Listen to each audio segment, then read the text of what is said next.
Bonjour à tous et bienvenue à nouveau. Nous sommes de retour avec Gilbert Doctorow, historien, analyste des affaires internationales et auteur de The War Diaries, The Russia-Ukraine War. Donc, oui, bienvenue à nouveau. C'est toujours un plaisir de vous voir. C'est un plaisir. Alors que la guerre en Ukraine semble entrer dans sa, sinon dernière phase, du moins ses phases finales, du moins certains éléments semblent aller dans cette direction, il est intéressant d'explorer à quoi pourrait ressembler la relation entre les Européens et la Russie après la guerre. Et je pense qu'un bon cas d'étude serait d'examiner certains des commentaires venant de la Finlande.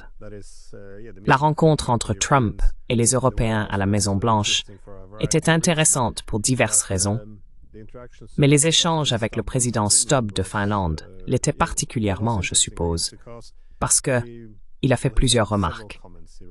Il a évoqué l'expérience historique de la Finlande en matière de paix avec la Russie, mais aussi la possibilité de renouer des relations avec la Russie après la fin de cette guerre. Je me demande comment vous interprétez Smith.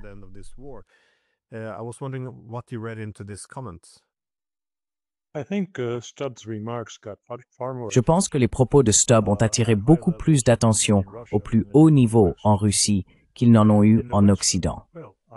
En Occident, eh bien, pour ma part, j'étais perplexe quant à ce qu'il voulait dire. S'agissait-il d'une recommandation à l'Ukraine pour qu'elle observe comment la Finlande s'en était sortie après une guerre difficile avec la Russie? Autrement dit, la participation de la Finlande aux côtés d'Hitler contre la Russie s'est terminée par une paix en 1944 entre l'Union soviétique et la Finlande, au cours de laquelle la Finlande a cédé beaucoup de territoire à la Russie. Cela pourrait donc sembler être une recommandation à Kiev sur la marche à suivre.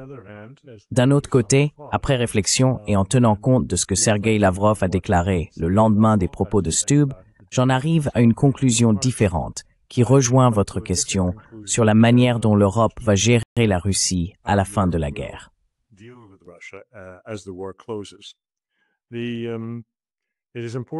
Il est important de noter les remarques, les commentaires sur Stubb qui ont été faites par Lavrov lors d'une interview à la télévision d'État russe le lendemain. Et cela, je pense, a rappelé à tout le monde de quoi parlait cet accord de 1944. Que contenait-il? Pourquoi a-t-il été conclu? Ce n'était pas simplement que la Finlande changeait d'alliance de manière abstraite ou formelle. En réalité, la Finlande a été un participant actif aux atrocités que les Allemands ont supervisées et encouragées pendant le siège de Leningrad. Ils ont commis divers actes de barbarie que les Russes ont progressivement sortis de leurs archives.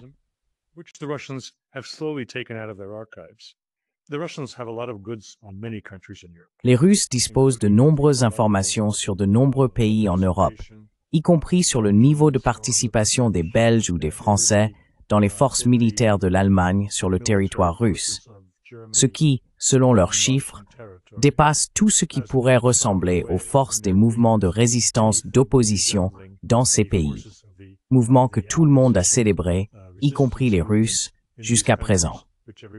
Ainsi, ils sortent des archives des éléments qui ne sont pas très reluisants, mais qui auraient gêné la réinstauration de relations normales avec les différents pays ayant participé avec l'Allemagne à l'assaut contre la Russie.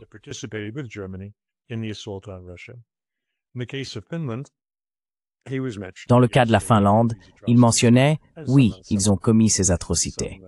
Certaines images de cela ont été diffusées à la télévision d'État russe. En 1944, voyant dans quelle direction la guerre allait, se concluant contre l'Allemagne, ils ont décidé de changer de camp, ce qu'ils ont fait à un coût considérable. Mais cet accord, ce traité de paix, comportait des conditions que M. Stubb n'a pas mentionnées, mais que M. Lavrov, lui, a évoquées. Plus précisément, la Finlande était obligée de maintenir une neutralité perpétuelle. Elle était tenue de ne pas adhérer à un bloc militaire dirigé contre la Russie. Et voilà.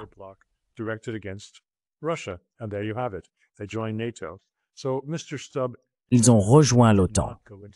Donc M. Stubb n'a pas abordé cet aspect de ce à quoi son pays s'était engagé. Mais permettez-moi de passer à une réflexion plus approfondie sur ce qu'il a pu vouloir dire.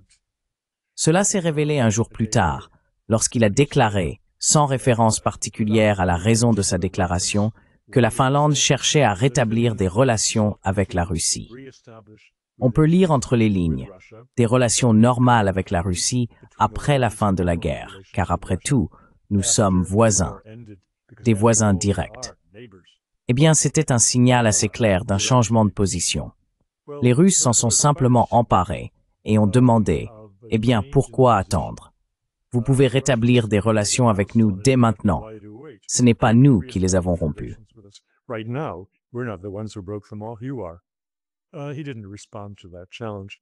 Il n'a pas répondu à ce défi. Mais cela indique quelque chose que je pense que nous verrons beaucoup dans les semaines à venir, à mesure que la guerre touche à sa fin, ce qui sera une défaite militaire universellement reconnue, même en Ukraine. Donc, une sorte de traité sera négocié. Et ce sont probablement les petits pays qui seront les premiers à quitter cette opinion consolidée à 27 nations sur la Russie, que l'UE a maintenue pendant la majeure partie des 3 dernières années. Ce sont eux qui souffrent le plus des économies affaiblies résultant des sanctions et de leur impact sur l'inflation et l'emploi en Europe occidentale. Je vis en Belgique et je peux vous dire qu'en ce moment, le pays connaît de graves difficultés économiques.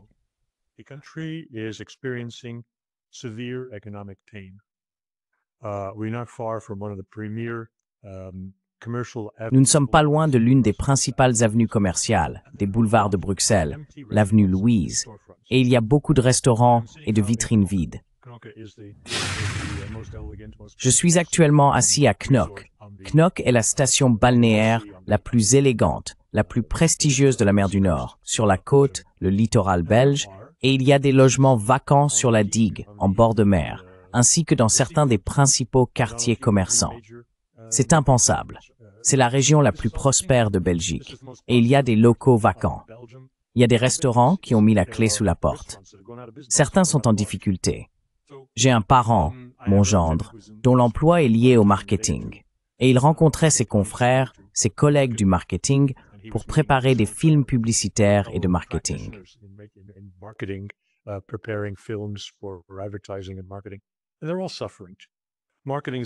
Et ils souffrent tous. Le marketing est la première chose à être supprimée dans les budgets des entreprises lorsqu'elles voient l'économie sombrer. Donc ici, dans la petite Belgique, et dans un pays comme la Finlande, ainsi que dans de nombreux petits pays qui dépendaient de l'Allemagne comme locomotive pour assurer leur prospérité. Maintenant que l'Allemagne est officiellement en récession et qu'elle y reste, ils souffrent tous. Et ils ne peuvent pas se permettre de maintenir les sanctions contre la Russie. Surtout après la fin de la guerre, lorsqu'il n'y aura plus de raison logique de les poursuivre. Même en France, je me demande combien de temps M. Macron pourra continuer à tenir son discours agressif sur la Russie, la coalition des volontaires, et ainsi de suite.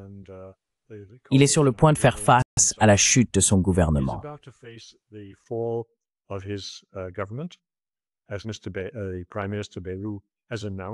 Comme l'a annoncé la première ministre Borne, il lui est impossible d'accepter des modifications du budget, qu'elle a élaboré de manière très stricte, car le pays connaît actuellement une forte dégradation de sa solvabilité et paye un prix élevé, même supérieur à l'Italie, à la Grèce et à d'autres économies plutôt fragiles que l'on considère traditionnellement comme ayant des taux obligataires élevés, parce que les marchés ne leur accordent pas de bonnes notes en matière de gestion économique.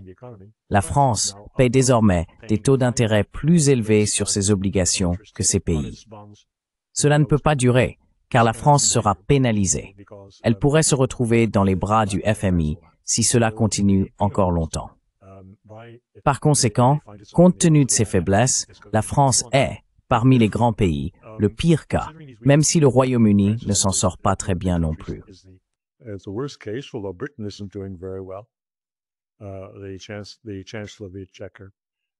Le chancelier de la République tchèque fait face à de vives critiques, car son budget est en train de sombrer dans un déficit sérieux, et il n'a pas réussi à réduire les coûts, ce qui l'oblige à accomplir la tâche très désagréable d'augmenter les impôts. Ainsi, 2 des 3 pays rencontrent des problèmes de crédit, tous résultant d'une économie faible et de l'augmentation des dépenses militaires s'ils se préparent à faire la guerre contre la Russie en 2029. J'ai dit que les grands pays commencent tout juste à s'en rendre compte. Les petits pays le ressentent déjà. Mais maintenant, M. Stubb, je pense, est la première hirondelle à passer, signalant le changement de cap politique au sein de l'Union européenne, concernant les relations avec la Russie.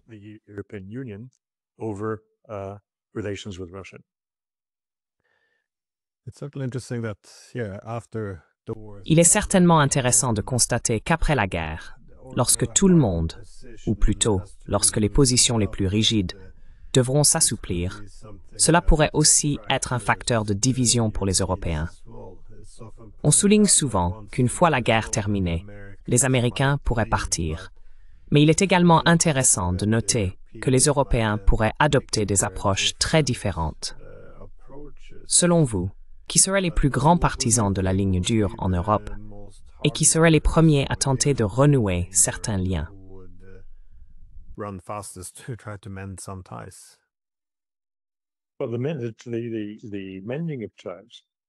Eh bien, comme je le dis, le rétablissement des liens concernera surtout les petits pays qui souffrent gravement de l'affaiblissement de l'économie allemande en particulier, car ils dépendent fortement du maintien de la croissance du PIB de l'Allemagne pour l'ensemble de l'Europe.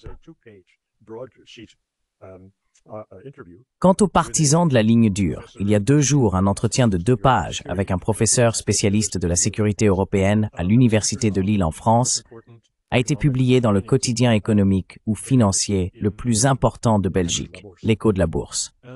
Et là, on retrouvait la logique des partisans de la ligne dure.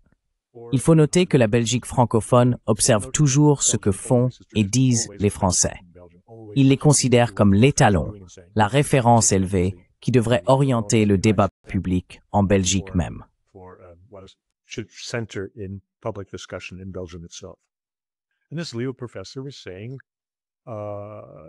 Et ce professeur de Lille disait, il était en fait assez intelligent et très ouvert dans ses observations sur M. Trump et la manière dont les Européens géraient Trump. Ce qui était intéressant, car cela contredisait ce que beaucoup de mes pairs, moi y compris, pensions de la compréhension européenne de Trump, qu'il s'était laissé berner, qu'il ne voyait pas qu'il se servait d'eux. Non, non. Ce professeur reconnaissait que Trump essayait très probablement de les tromper et de les manipuler, mais que leur réponse à cela restait dans certaines limites, ce qu'ils pouvaient faire. L'une des options était de lui tourner le dos ou de s'opposer directement à lui, ou encore de le ménager et de lui lancer des carottes, comme disait le professeur, et de lui témoigner toutes les politesses, tous les signes de respect, ce qu'ils ont fait.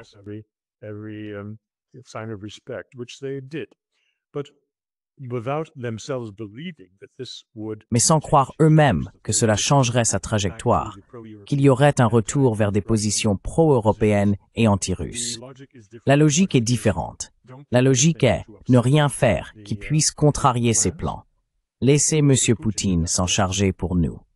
Car il ne croit pas que Poutine suivra les recommandations ou le diktat de Trump concernant une rencontre avec Zelensky et la conclusion rapide de ce qui sera désormais un traité de paix plutôt qu'un cessez-le-feu.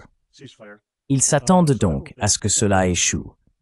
Et ils veulent que Poutine subisse l'essentiel du mécontentement de M. Trump, plutôt que ce dernier ne les accuse d'avoir tout gâché, ce qui se serait produit s'il s'était opposé.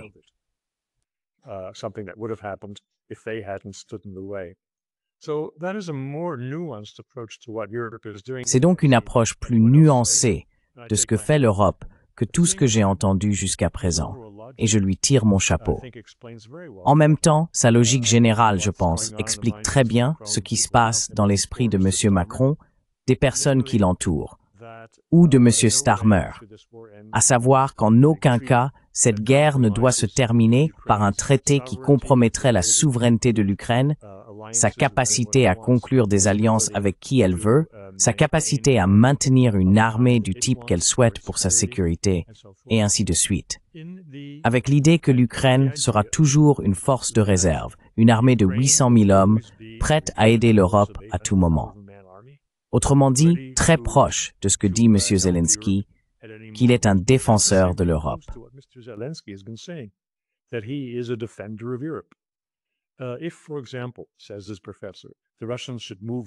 Si par exemple, dit ce professeur, les Russes devaient avancer sur l'Estonie, eh bien, nous pourrions ouvrir un second front avec l'aide de l'Ukraine.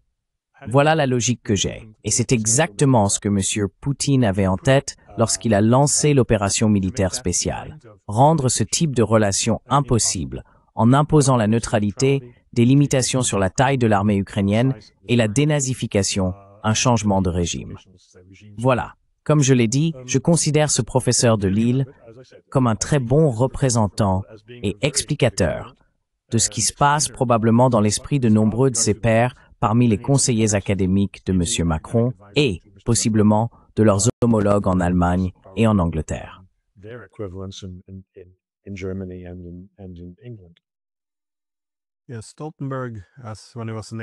Oui, Stoltenberg, lorsqu'il était secrétaire général de l'OTAN, a dit quelque chose de similaire, que si les Ukrainiens l'emportaient, l'avantage serait d'avoir comme État partenaire une armée de plusieurs centaines de milliers d'hommes aguerris au combat à la frontière russe, qui fonctionnerait alors plus ou moins comme un bouclier. Donc je pense que c'est ce que les Européens souhaitent à l'issue de cette guerre. Ils ne peuvent pas accepter une Ukraine neutre, qui ne pourrait pas être utilisée comme un instrument, éventuellement pour dissuader. Mais c'est aussi pour cela que j'ai trouvé les propos d'Alexander Stubb intéressants, car son argument était en gros que la Russie ne peut pas être apaisée, elle doit être contenue. Et c'était en quelque sorte la leçon qu'ils avaient tirée, les leçons historiques qu'ils avaient avec la Russie.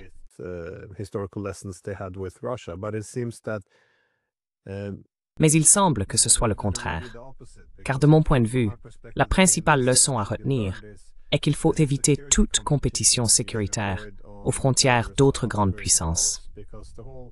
Une grande partie de l'expérience de la Finlande avec l'Union soviétique remonte à 1939, lorsque les Soviétiques craignaient que la Finlande ne soit trop proche de Leningrad, qui est aujourd'hui Saint-Pétersbourg, et que les Allemands puissent utiliser cela à l'avenir comme un flanc nord contre eux. Ils ont donc combattu lors de la guerre d'hiver. Mais après cela, les Finlandais ont effectivement participé à l'invasion de l'Union soviétique, aux côtés d'Hitler, en partie pour récupérer leur territoire, bien sûr. Mais lorsqu'ils ont été vaincus, ils ont accepté une paix qui impliquait des concessions territoriales, mais aussi une neutralité permanente.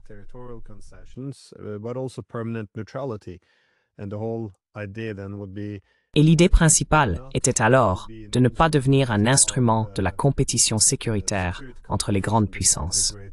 Donc, il fallait se retirer de cette dynamique. Ce faisant, les Soviétiques n'avaient rien à craindre de la Finlande, et ils n'avaient pas à s'opposer aux Finlandais.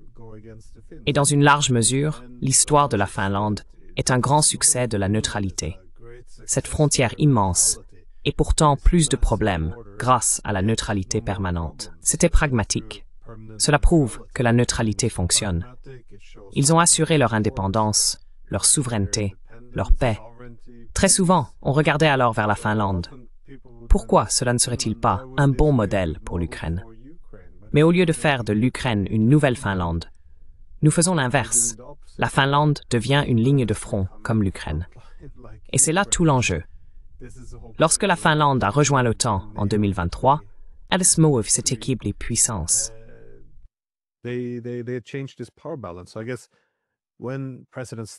Donc, j'imagine, quand le président Stubb dit qu'il souhaite relancer les relations après cette guerre, dans quelle mesure est-il possible de revenir à la situation d'avant?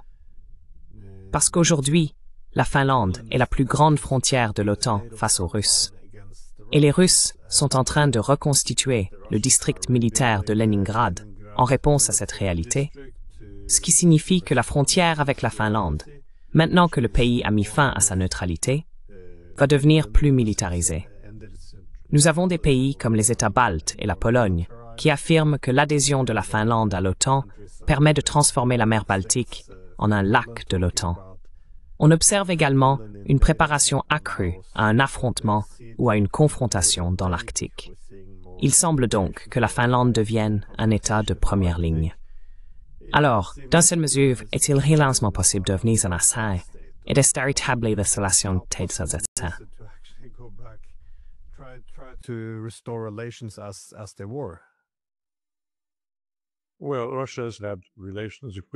Eh bien, la Russie a entretenu des relations avec des pays membres de l'OTAN. Elle a des relations très bonnes, ou du moins assez bonnes, avec la Turquie, qui possède la plus grande force militaire au sein de l'OTAN. Donc je ne pense pas que le simple fait d'être membre de l'OTAN empêche d'avoir une normalisation, voire de très bonnes relations commerciales avec la Russie. C'est pourquoi je prends la Turquie comme exemple principal. En ce qui concerne la Finlande, je pense qu'elle est probablement la plus grande perdante sur le plan économique dans ce conflit avec la Russie. On parle de l'Allemagne, qui a également perdu à cause des ressources énergétiques bon marché qu'elle recevait via les gazoducs et aussi les oléoducs.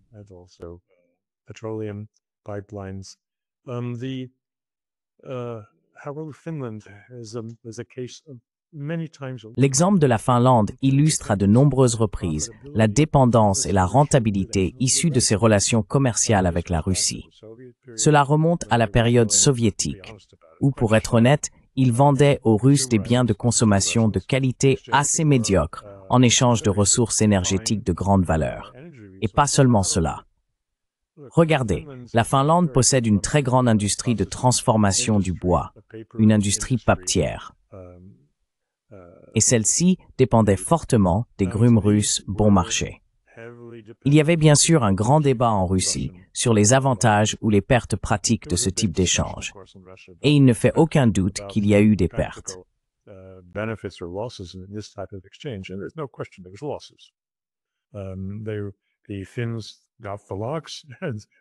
Les Finlandais récupéraient les grumes, puis ils les transformaient en papier à écrire ou en tout ce que vous pouvez imaginer. Cellulose, rayonne et tout le reste. Et les Russes, eux, ne recevaient que de la petite monnaie. En échange, ils obtenaient des chaussures en cuir que personne ne pouvait porter sans attraper des ampoules. Donc, concrètement, c'est à cela que cela ressemblait.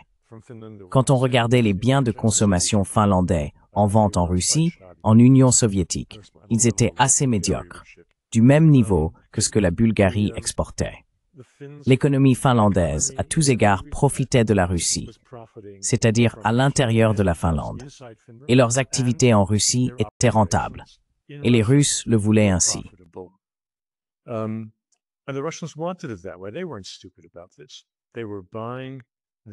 Ils n'étaient pas stupides à ce sujet. Ils achetaient cela, tout comme ils l'avaient fait avec leur propre pays du pacte de Varsovie et leur contrôle sur l'Europe de l'Est. Toutes ces relations commerciales étaient désavantageuses pour la Russie. Et encore une fois, non pas parce qu'ils étaient stupides, mais parce qu'ils achetaient la passivité, achetaient la paix avec ces pays. Et cela a fonctionné dans une certaine mesure. Mais dans une certaine mesure, ces pays n'étaient pas prêts à sacrifier leur identité pour des ressources russes bon marché. Ainsi, la Finlande a énormément souffert. Et comme je l'ai dit, en prenant l'exemple de la Turquie, je ne vois aucune raison pour laquelle être membre de l'OTAN signifie nécessairement qu'ils doivent être en état de guerre avec les Russes.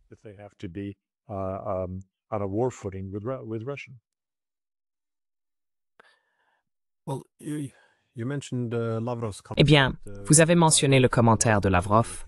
Pourquoi attendre la fin de la guerre? Nous pouvons avoir des relations diplomatiques dès maintenant. Ce sont les Européens qui ont rompu la diplomatie, pas les Russes. C'est un bon point, car encore une fois, comme l'a suggéré le président Stubb, nous pouvons renouer le dialogue avec Moscou, mais seulement après qu'une paix juste et durable ait été établie en Ukraine. Je suppose que ma première question serait « Pourquoi? Pourquoi la diplomatie ne commencerait-elle qu'après un conflit? » Je veux dire, dans quelle mesure cela serait-il possible si l'on reconnaît que cette guerre est, comme beaucoup l'ont suggéré, de Leon Panetta à Boris Johnson, une guerre par procuration? Le dialogue ne serait-il pas nécessaire pour parvenir à cette paix durable?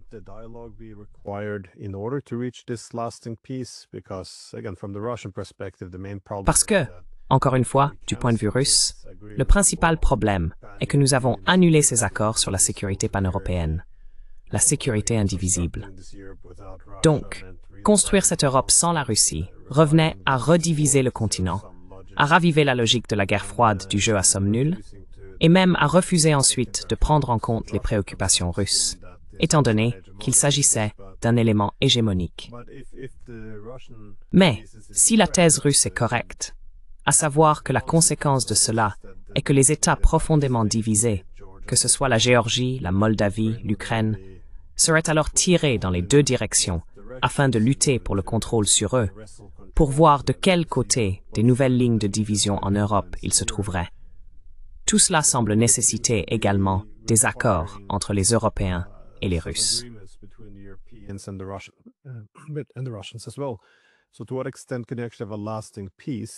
Dans quelle mesure peut-on réellement obtenir une paix durable, sans passer d'abord par la diplomatie?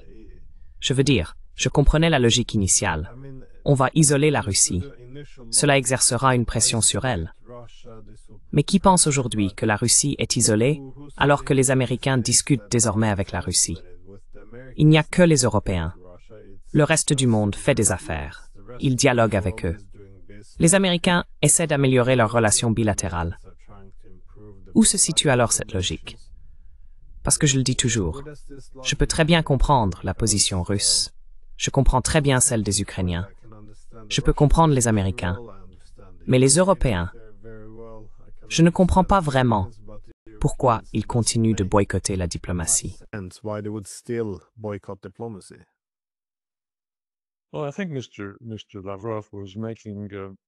Eh bien, je pense que M. Lavrov cherchait davantage à marquer des points dans le débat qu'à proposer des solutions constructives ou à indiquer la suite des événements.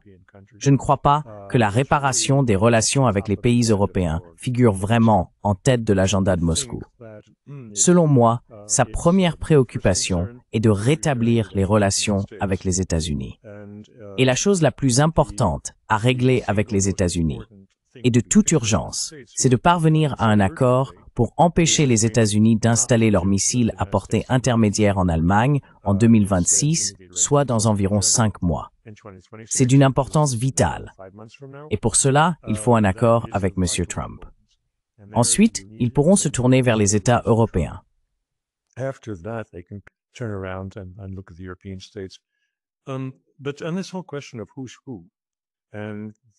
Mais sur toute cette question de qui est qui et des relations de la Russie avec l'Europe et avec les États-Unis, je vais simplement revenir en arrière.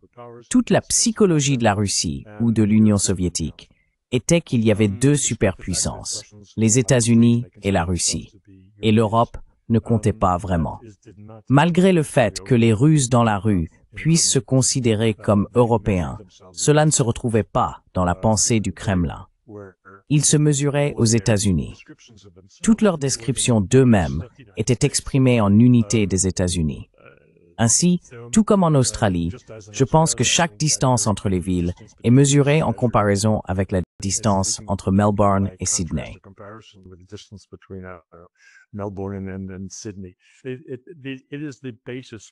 C'est la base pour porter des jugements sur quoi que ce soit. Et nos journaux sont remplis de journalistes qui n'ont pas de mémoire remontant à plus de quelques semaines et qui ne comprennent pas que c'est un élément persistant de la mentalité russe, en particulier de la mentalité officielle russe, que les États-Unis sont le point de référence, pas ces petits pays d'Europe, même s'ils sont assez grands, même s'ils sont l'Allemagne. Ce sont des considérations secondaires. Donc la première chose est de réparer les relations avec les États-Unis, de retirer de la table cette terrible question de sécurité des missiles à portée intermédiaire en Europe, puis de s'occuper de ces pays européens.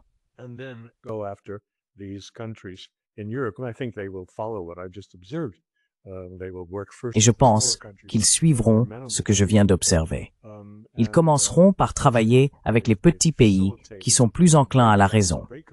Et une fois qu'ils auront facilité la désintégration, la rupture du bloc et encouragé la poursuite des intérêts nationaux, en particulier parmi les petits pays, ils pourront alors s'occuper des plus grands pays. Le véritable défi ici, bien sûr, sera l'Allemagne, car M. Scholz continue d'investir du capital politique dans la confrontation avec la Russie. Et ses paroles sont plus importantes que celles de Macron, car il a la solvabilité et la capacité de développer des moyens militaires que M. Macron ne possède pas.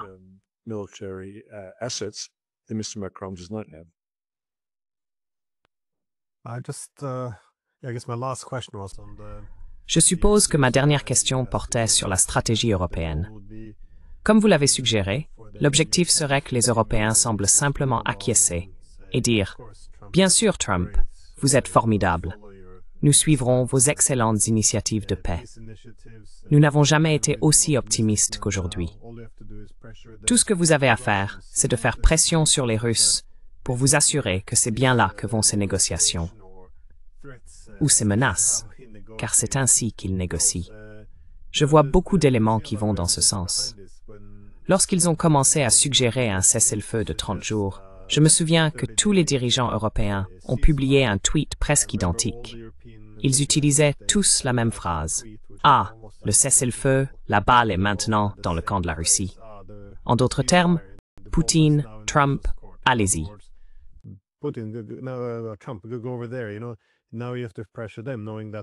Maintenant, il faut leur mettre la pression, en sachant que la Russie n'accepterait jamais un cessez-le-feu parce que cela n'a aucun sens sans règlement politique, et en espérant donc que la diplomatie avec les Russes finirait par renouveler l'engagement de Trump dans la guerre et l'entraînerait dans le oui, le Biden 2.0, ou le camp européen d'une guerre longue avec la Russie.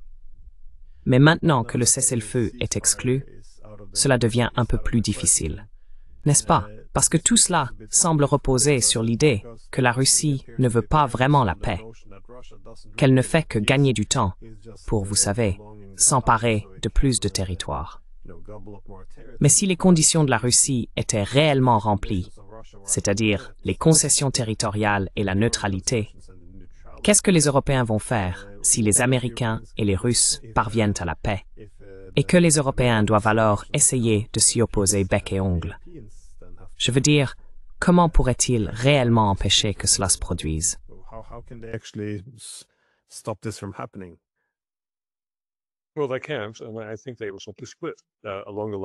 Eh bien, ils ne le peuvent pas. Je pense qu'ils étaient simplement divisés selon les lignes que j'ai mentionnées. M. Stubb faisait preuve de beaucoup de prudence. Il avançait à petits pas. Et si ce qu'il a dit n'était pas entièrement cohérent, il faut en tenir compte. Il ne peut pas trop s'écarter de la position de ses pairs. Mais nous verrons davantage ce genre de choses à mesure que la guerre s'éternise et que les Russes se rapprochent de la prise de l'ensemble du Donetsk, par exemple, ce qu'ils font très bien en ce moment. Je pense que les opinions évolueront en Europe. Il y aura des surprises quant aux pays qui tendront la main les premiers. Mais il devra y avoir une division en Europe. À ma connaissance, la logique le suggère. Et ce n'est pas parce que les Russes l'imposent. C'est parce que ces pays en ont assez de la direction imposée par l'Allemagne, la France et le Royaume-Uni. Et finalement, ils se révolteront contre cela, parce que c'est tellement contraire à leurs intérêts, à ceux de leur peuple et à leur prospérité.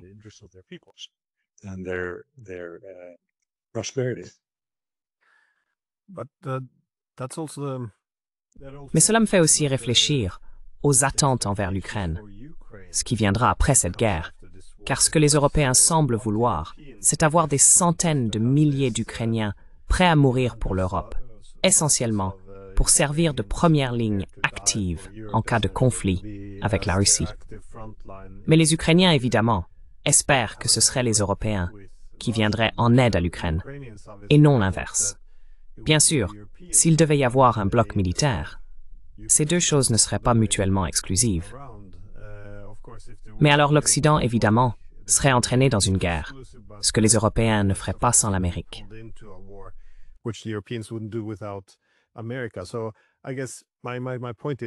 Donc, je suppose que mon point est le suivant. Il y a eu davantage de voix en Ukraine qui s'expriment sur ce qui se passera après cette guerre. Parce que les Européens semblent indiquer à plusieurs reprises qu'il faut prolonger la guerre un peu plus longtemps pour protéger l'Europe de l'agression russe. Des personnes comme Yulia Tymoshenko ont fait remarquer que les Ukrainiens ne sont en réalité que de la chair à canon pour les Européens. Ils veulent simplement envoyer les Ukrainiens contre la Russie pour gagner du temps pour l'Europe.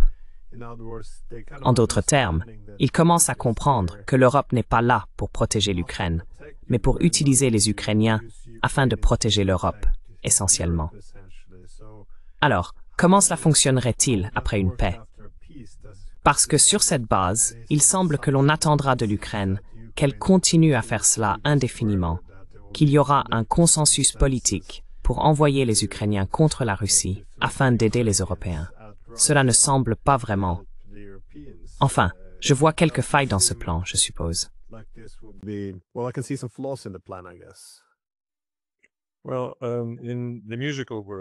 Eh bien, dans le monde musical, il y a 20 ans, il existait une tendance particulièrement forte aux États-Unis appelée le minimalisme. Je ne veux pas proposer ici une symphonie monotone, mais j'ai dit il y a plusieurs semaines que c'est vraiment aux Russes de faire une proposition qui pourrait résoudre tous ces problèmes. Cela permettrait aux Européens de se retirer. Cela offrirait une porte de sortie aux Européens. Car si les Ukrainiens acceptaient un accord, que pourrait-il dire? Et pour amener les Ukrainiens à accepter cet accord, la Russie n'a qu'à dire « libérez les 350 ou 250 milliards de dollars de nos avoirs gelés, rendez-les disponibles pour la reconstruction de l'ensemble de l'Ukraine, y compris la partie que nous occupons. »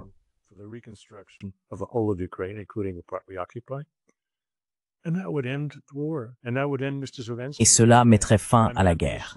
Et cela mettrait fin à M. Stravinsky et à sa bande. Je suis heureux de dire que je ne suis pas le seul à avoir joué cette note. Elle a été reprise par un journal assez réputé et largement lu en Allemagne, la Berliner Zeitung, qui a répété cette proposition en m'en attribuant heureusement la paternité. Mais l'essentiel, c'est qu'il est possible de trouver des solutions si l'on le veut vraiment, et d'être un peu créatif en la matière. Donc je ne pense pas que nous soyons totalement bloqués. Mais bien sûr, même si la situation semble assez difficile, et même si M. Melnik, M. Macron, M. Starmer sont terriblement obstinés et sont soutenus par des universitaires comme celui qui est apparu l'autre jour, il existe des solutions.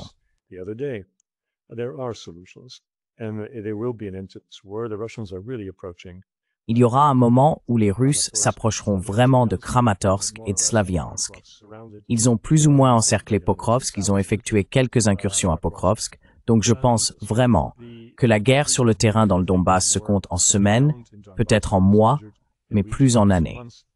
Et une fois que les Russes auront pris l'ensemble du Donbass, le prétexte de M. Zelensky, qu'il ne peut pas céder un territoire qui n'a pas été conquis, disparaîtra. Il pourra tout céder, ou bien il pourra prendre le premier avion et laisser son successeur tout céder. Donc il y aura une fin à cette guerre. Elle ne va pas durer éternellement. J'attends le deuxième volume public.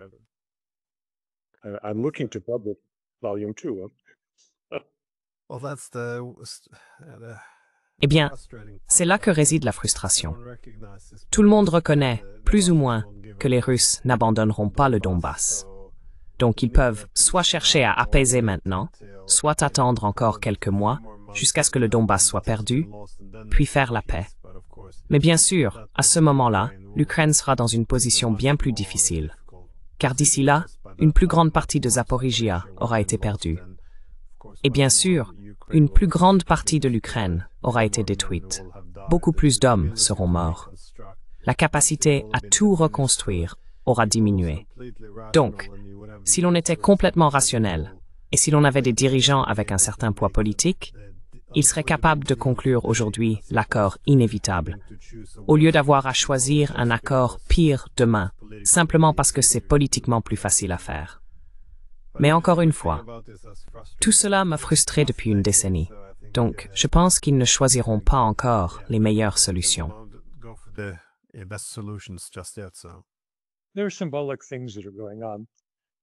Il se passe des choses symboliques. Kramatorsk et Slaviansk sont symboliques parce qu'elles ont été le berceau de la Renaissance russe, comme ils l'appellent, remontant à 2014. Leur dernier bastion a résisté à l'assaut de forces numériquement bien supérieures. Les forces militaires ukrainiennes envoyées précisément pour écraser cette résistance au nouveau régime de Kiev. Vous avez également mentionné Zaporizhia, mais j'ajouterai à cela Dnipropetrovsk, car les Russes ont capturé leur première ville dans cette oblast. Et à mesure qu'ils s'approchent de Dnipropetrovsk, ou Dnipro, comme l'appellent les Ukrainiens, rappelons-nous ce que cela représente. C'est le fief de Kolomoïski, l'oligarque qui possédait la plus grande banque d'Ukraine, qui possédait les compagnies aériennes ukrainiennes, qui contrôlait pratiquement le gouvernement et qui a financé les bataillons Azov ainsi que d'autres nationalistes violents.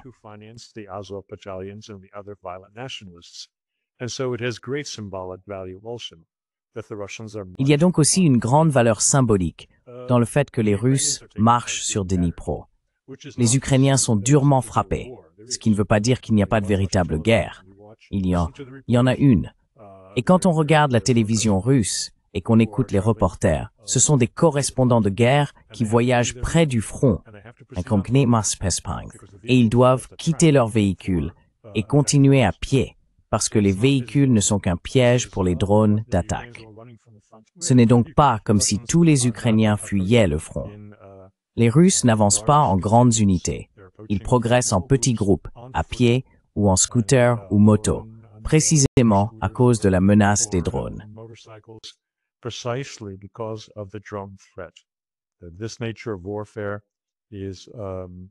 Cette forme de guerre reste encore sous-estimée et elle a radicalement changé la nature de ce conflit. Cela dit, ils avancent en petits groupes. Ils pénètrent dans les localités ukrainiennes, les prenant par surprise, tandis que les défenseurs ukrainiens fuient vers la ville suivante où ils peuvent organiser une résistance. C'est une guerre difficile. Et toute idée selon laquelle les Russes agiraient selon un calendrier fixe, bien sûr, ce n'est pas le cas. Ils se déplacent là où se trouvent les points faibles, là où les Ukrainiens ne peuvent pas couvrir toute la ligne. Et ils concentrent leurs forces sur ces points faibles pour subir le moins de pertes possible. Car les attaquants sont toujours exposés à un risque de perte plus élevé que les défenseurs. C'est une progression lente, mais la direction prise est très claire.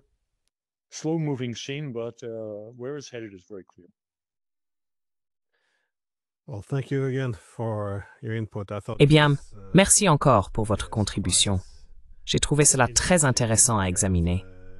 Il vaut la peine de commencer à réfléchir à ce à quoi l'Europe ressemblera après cette guerre. Et je pense que cette question est aussi l'une des raisons pour lesquelles les Européens sont si obstinés à espérer ne pas mettre fin à la guerre, compte tenu de toutes les incertitudes concernant ce qui va réellement suivre. Mais comme toujours, merci beaucoup. Je vous remercie. Merci de m'avoir invité.